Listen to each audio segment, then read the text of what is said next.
மரணம் என்னும் தூது வந்தது, அது மங்கை என்னும் வடிவில் வந்தது. சொர்க்கமாக நான் நினைத்தது இன்று நரகமாக மாறிவிட்டது. யாருக்காக இது, யாருக்காக?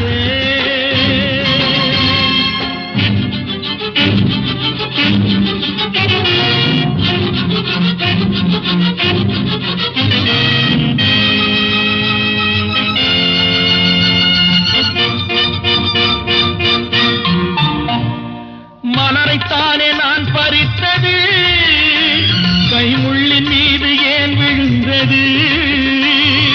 உறவைத்தானே நான் நினைத்தது, என்னை பிரிவு வந்து ஏன் அழைத்தது?